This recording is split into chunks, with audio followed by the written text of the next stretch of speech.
Good day, everyone. Thanks for joining us here on Northwest Access TV. I'm Richard Cowperthwait. Today, we're happy to have a first-time guest on the show, Ken Sturm, the manager of the Missisquoi National Wildlife Refuge. Ken, good to see you. Thanks for coming in. My pleasure. Thanks. How about your first time on these local public access TV airways? Give us a little background. I know there's a Vermont connection. You've been manager at the refuge for a while, and a UVM grad? That's the Vermont connection. Yeah, I went to school at the University of Vermont. I was born and raised outside of Philadelphia, and University of Vermont was one of the several colleges on my list. But when I came up to Vermont to do a tour of it, I just fell in love with the state, the mountains, the lake, and so I went 4 years through UVM, studied wildlife biology with a minor in silviculture, and tried to stay in Vermont the best I could after college, but I could not find anything meaningful. Boy, it seems like nothing's changed. How often do we hear that about young people not being able to stay in the States? So you ran into the same thing. That was back in 1992. Wow. I mean, I was working at the University Mall in the pet store from 6 a.m. to 8:30, and then I went to the UVM, the dairy farm there on Spear Street, and was shredding paper for cow bedding. Wow. And then I just thought, I just can't do this. I got to do something. So I started volunteering, the Student Conservation Association. So I spent my two winters volunteering with the U.S. Fish and Wildlife Service, one location in Mississippi, another location in the Southern California, Colorado desert. We talked a while back at the cleanup day about the Salton Sea situation. Yep. Wow. Yep. But in the summer, I would come back and work for the Green Mountain Club as a ranger naturalist on Mount Mansfield, just trying to keep my foot in the Vermont door. But eventually, that door closed, and I started full time as a wildlife biologist at the Salton Sea. But I never, we continued to get together as college friends in Vermont every so many years, and always wanted to get back here, and I had the opportunity to return full-time in 2011 as the manager at Missisquoi National Wildlife Refuge. So 2011. And you had worked at a couple of other refuges before Missisquoi? Yeah. One in West Virginia? Yep. So I volunteered in Mississippi at one refuge, Yazoo National Wildlife Refuge, and then I started full-time at the Salton Sea National Wildlife Refuge, which is now called the Sonny Bono Salton Sea National Wildlife Refuge. And then from there I went to the Canaan Valley National Wildlife Refuge, which was at the time it was the 500th refuge in the refuge system. Wow. Now we have over 566, I think. Is that right? Wow. So that was back in 1999. And that was a really neat position because it was being a pretty new refuge in the refuge system. It really had a small staff, and I was the first biologist on the staff there, and I got to kind of build the program from the ground up, which was very attractive to me, which is one of the reasons I applied for that position. And I was there for about 11 years and then moved here. So really three refuges in 30 years. So. Wow. So so you've been here for a while, so about 13 years with Missisquoi. The longest I've stayed anywhere. Really? I think I asked you this on the cleanup day out at the refuge, whether the folks, your superiors, like to move you around, but that's not really the case. If you're happy and they're happy with you, you can... Yeah. I mean, as a federal employee, we are subject to be moved at the will of ultimately the Secretary of the Interior, but that doesn't really happen. And generally for our staff, people work as long as they want to work in a position, but they're free to apply for other jobs and transfer to different positions. So there used to be kind of an unspoken rule where if you got hired, you were kind of required to work or expected to work for at least 2 years at that job. But generally, that was never anything in policy. It was just like an expectation. Generally, people move when they can, and in fact, I have the opportunity to hire some young biological technicians here and there, and I usually tell them to if they have an opportunity to get a permanent full-time job, just do what's best for you and take that position, because there's not many of them around, and they're hard to get, and they're very competitive. And so regardless of how long you've been working someplace, if you're not on permanent and you have an opportunity to transfer to a permanent job, Right. that's what folks should do. Because So you think, it may be hard to say, you think you might end your career, I trust, many years from now at Missisquoi, or who knows? Is that, can you picture that? Or? I can picture that. Really? Yeah, my family and I are very happy here, and yeah, I don't have any appetite for moving. So Interesting. I really like Missisquoi. It's an incredible refuge. We have an incredible staff. What a resource. And speaking of, I wanted to ask you about staff, because I certainly read stories. Boy, it sounds like the feds aren't exactly throwing a lot of money at you. I remember when you had a staff of maybe 6 full-timers, and you're down to what, 4 full? 4, including myself. What, a 6,700 roughly acre refuge? A staff of 4 sounds pretty tough to me. We're bare bones, absolutely. Yeah, we have the refuge in Swanton and Highgate. Yeah. It's about 6,700 acres. How much of that? Not much in Highgate. How much of that is in Highgate? A good chunk, actually. A bigger chunk than I thought, maybe. Yeah, like the river kind of divides the 2 towns. Where the delta comes down. Yep. Okay. So yeah, Swanton and Highgate, but we also have 262 acres in Westville, New York.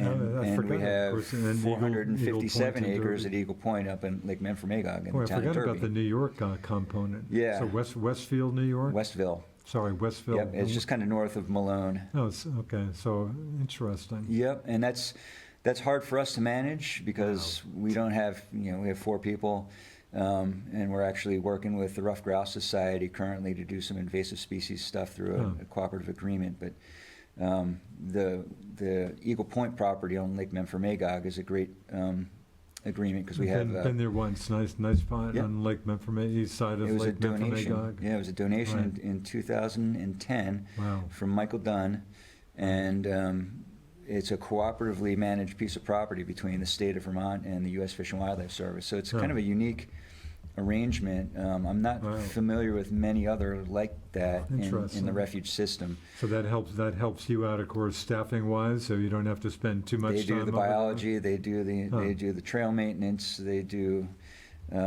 basically everything other than anything that's extractive, such as haying. So we manage the grasslands there for grassland nesting birds, and hay is a commodity, and so by policy I oversee that program through a special use permit. So you don't have to spend a lot of time over there yourself or your staff, or? No, but I like to. But nice, so it's a great spot. It's a nice spot, but it's also a part of Vermont that doesn't have a presence of the Fish and Wildlife Service generally. So I like to be there to talk to the landowners, to remind them that it's part of the National Wildlife Refuge system. Even when I stop into like the Cumberland Farms or something, I'll look at my patch and like, camp out in the Kingdom, and of course I go en route to camp, go right by Cumberland Farm. Is Sias Ave, is that the road that goes down, whatever the road is next to Cumberland Farms? Takes you down to the Eagle Point.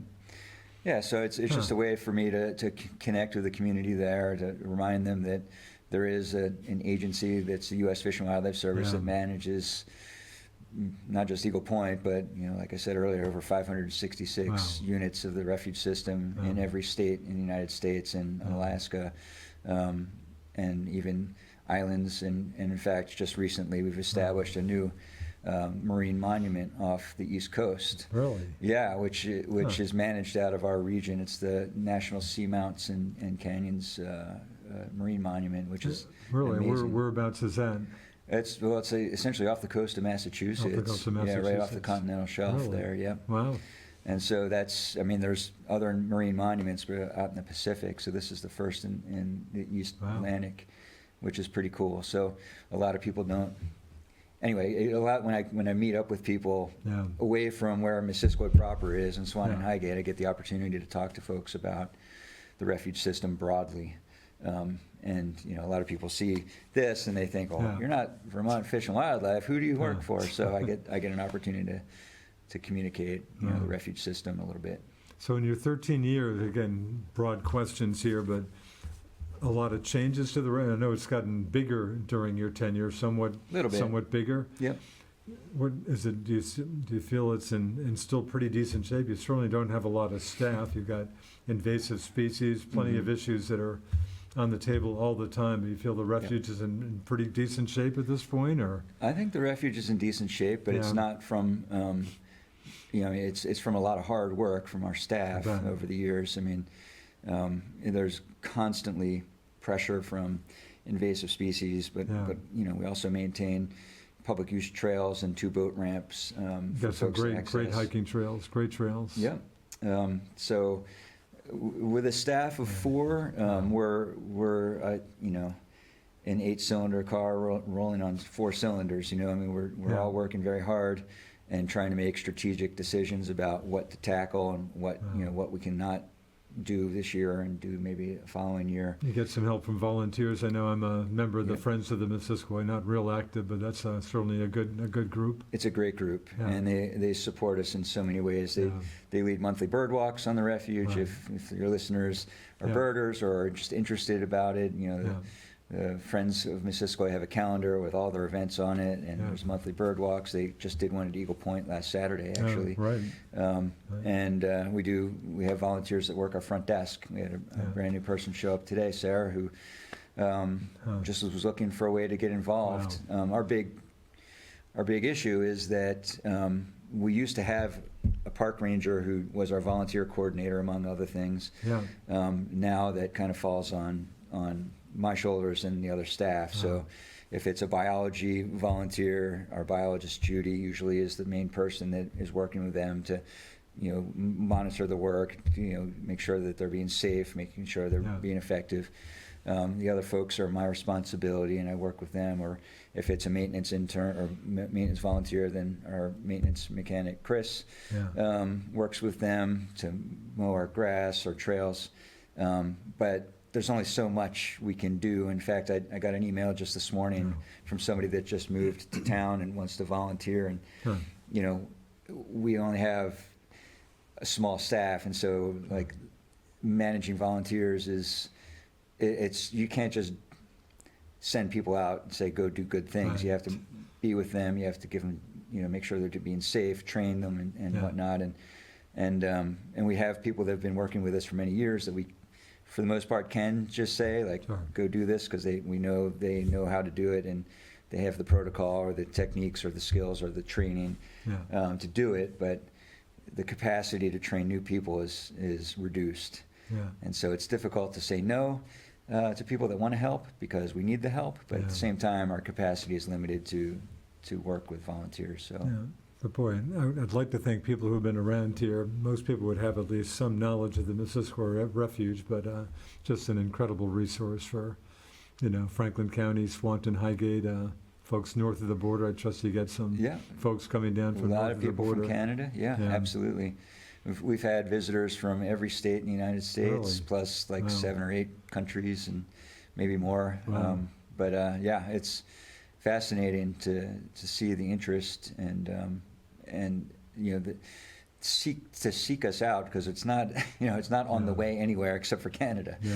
So it's an interesting spot for people to visit. And I think if we had the ability to do more outreach, then we could probably capture people that maybe don't know about us but are looking for a place to go. And certainly during the COVID-19 pandemic, we saw an uptick in people visiting the refuge just to walk trails and stuff like that, and that's continued. But it is the deeper interest, I think, in waterfowl conservation and habitat and even botany. We get a lot of people coming specifically to Missisquoi for those things, which is why the refuge was established. And it was established when, Ken? 1943. So 1943. Which I was reflecting actually just this morning with our staff about how D-Day's 80-year anniversary was last week, and boy, Smithsonian Channel. Funny you mentioned that. The Smithsonian Channel, one of the channels I get, they've hit D-Day really hard last week. I've been 80th I'm a big anniversary. Celtics fan, so I probably watched more of the D-Day 80th anniversary stuff than Yeah. the Celtics. Just some incredible stuff. And yeah, I mean, what an incredible event. And I guess I had forgotten once the troops got on shore, the folks who managed to survive, boy, just a brutal time they had in Normandy for the next month or two with the Germans so dug in there. Yeah. I don't think I was even aware, people think of D-Day, hey, they made it, a lot of folks survived, but Yeah. anyway, but Yeah. that's funny timing. Well, it just made me reflect about Wow. the fact that this refuge has Boy, been around so longer than D-Day. 1943. Wow. In the And midst of WW2.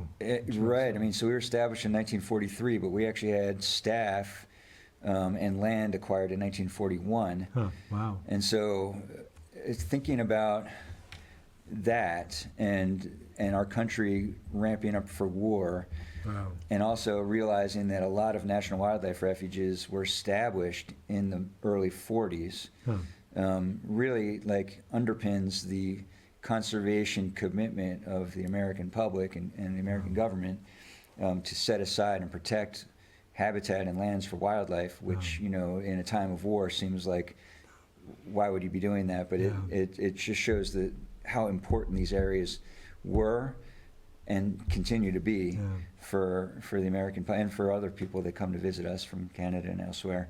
How important these undeveloped, managed wildlife refuges are to people and for wildlife. And sometimes when we get into a tailspin of we only have a staff of 4 and it's hard to do what we can do, but Yeah. or hard to do what we want to do because we have such limited funds or staff. Yeah.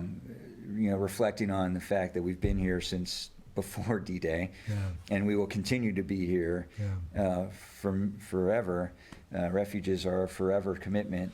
I sure hope so. Again, just talking Yeah. about the funding, and I read stories about, folks like the refuges just not getting anywhere near the funding that you could use. Have some refuges closed? Is there a concern? I mean, have some refuges, run into money problems to the extent that they've had to close, or at least, no staff? There, in the past, that has happened. Yeah. It seems like our funding cycles hit highs and lows. Yeah. And in 30 years, I've seen it dip Really? and wane. But I mean, I think the main message is that fundamentally our budgets haven't been like rising the same level as inflation has been rising. I bet.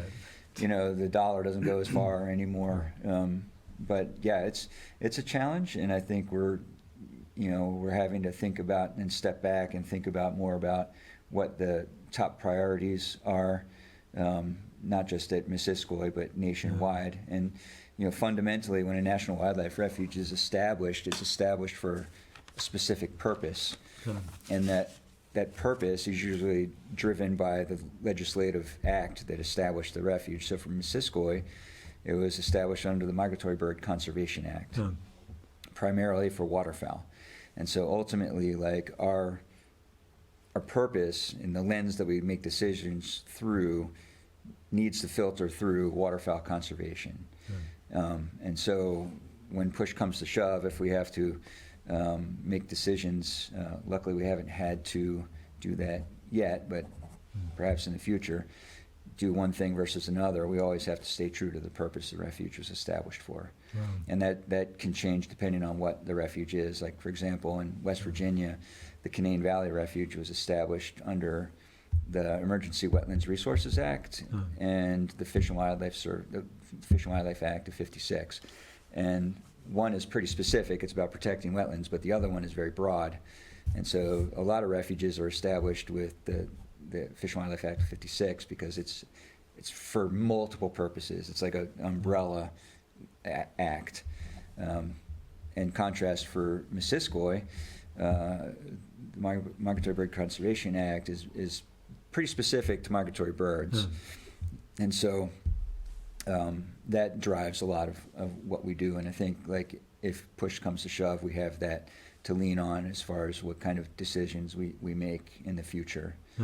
So, Boy, sounds like a lot of issues. I think when I think of the refuge, Great blue herons, wasn't that like the biggest rookery around for a while? And For then many, did many eagles? years. Is that still the case, or is things We still have a rookery on the refuge. Yeah.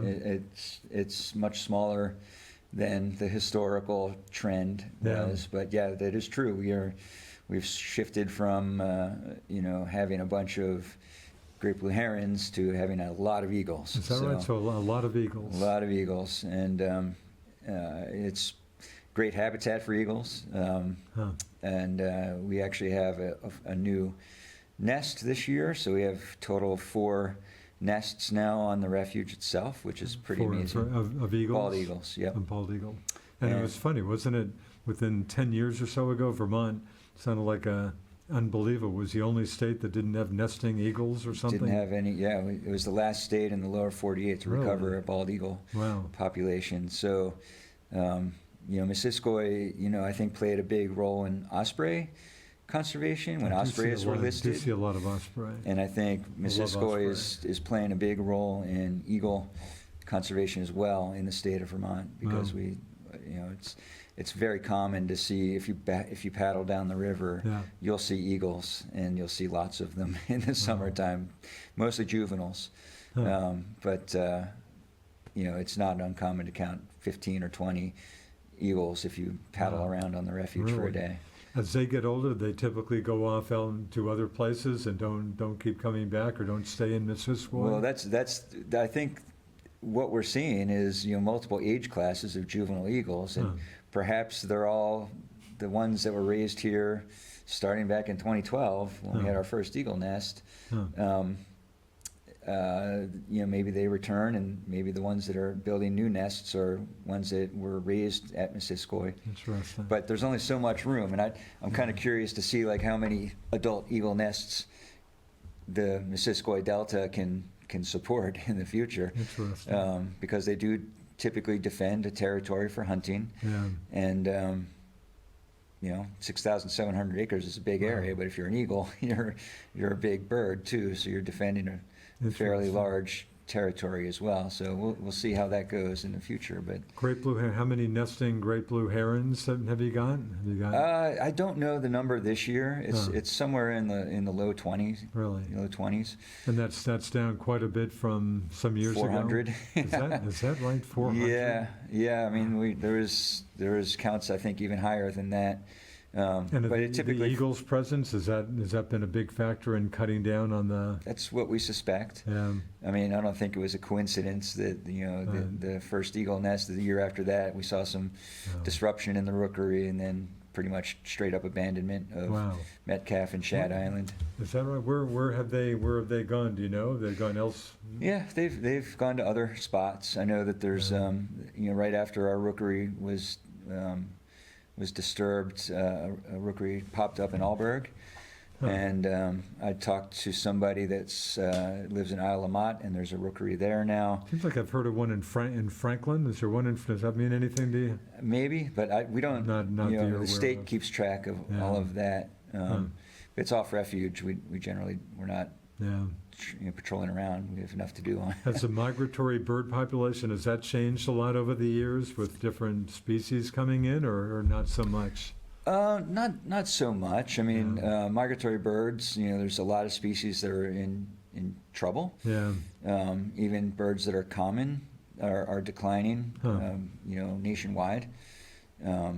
But as far as what's showing up on the refuge and what we expect, hasn't changed materially in quite some time. I mean, I think perhaps a big change in waterfowl species occurred with the decline of black ducks. But that's not just at Missisquoi. That's been throughout their entire range. Well, it brings me back to my childhood on the coast of Massachusetts. My father was a duck hunter, and I can just flash right back to the clothesline with black ducks hanging off it. Yeah, and they're not as common as they used to be. And Missisquoi, has a long history of banding waterfowl. And if you look back in the data, there was a point maybe in the 60s where mallards and black ducks basically flip-flopped, where black ducks used to outnumber mallards dramatically, and then at some point in the 60s or so, It flipped, black ducks huh? started declining, and mallards Right. became the number one, bird in the bag. But Right. wood ducks are also extremely abundant at Missisquoi. We have the largest floodplain forest in the state of Vermont. Really? And wood ducks are cavity nesting species, Wow. so having a large riparian habitat adjacent to wetlands that are old trees that have natural cavities, Yeah. they do quite well at Missisquoi. So has the number of migratory birds, is the population down, or the numbers stay roughly the same, or? It depends what species you're Depends on the speaking species. to, but like I mentioned, there's a lot of common species that are declining. Yeah. It's kind of shocking. Things like, Huh. there's some species that have been declining for a very Of long course, I think of time. also like bats and bees. I'm always hearing how bats have just taken an incredible hit population-wise. White nose syndrome, the Yeah. cave nesting bats. Yeah. Some bats. Yeah, I mean, it's habitat quality and Yeah. habitat availability is really the name of the game, and that's why protecting land, as a refuge or as a state or agency, organizations like the Nature Conservancy, land trusts like Vermont Land Trust conserve land is like the most important thing we can do. Wow. I mean, the statement is, they're not making land anymore, right? So like, you can build all you want, but protecting land has always been important, and it's going to be even more important in the future to protect our wildlife. Yeah, down to about 2 minutes, a quick half hour here. Anything we haven't touched on? I mean, I'm sure you'd like to see folks out there. It's, again, the Missisquoi Refuge is an incredible resource around here, and you're Yep. happy to see folks coming out, walking trails, birding, whatever they want to do, Absolutely. paddling. Yeah, absolutely. A lot of options. A lot of options. I guess I would just say to anybody that's interested in helping out, maybe connecting with the Friends of Missisquoi National Wildlife Yeah. Refuge. They're a great organization. They support us in a dozen different ways. But yeah, I would just say come visit us and think about visiting refuges when you travel, because there's a refuge in every state, Yeah. and most of them are very close by to communities. So. On my southern trip, I think I mentioned this to you a while back, I was at the Savannah National Wildlife Refuge on the South Carolina-Georgia line Yep. a month or two ago. Just great.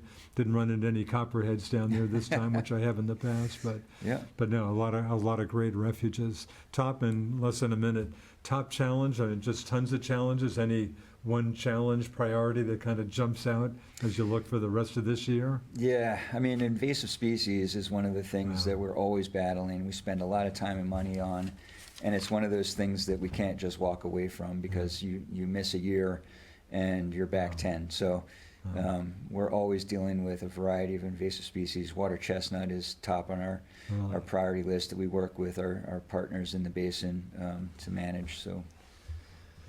Geez, well, good luck with everything. Sounds like a ton of work for a staff of 4. Glad you have some volunteers, but again, it's a tremendous resource, and hope you have many years left as manager out there, Ken, and Thank hope to you very get you much. back sometime. Yeah, absolutely. Many thanks to Ken Sturm, the manager of the Missisquoi National Wildlife Refuge. Also thanks to my producer, Josh Pryor. I'm Richard Cowperthwait. We appreciate you watching us here on Northwest Access TV. See you next time.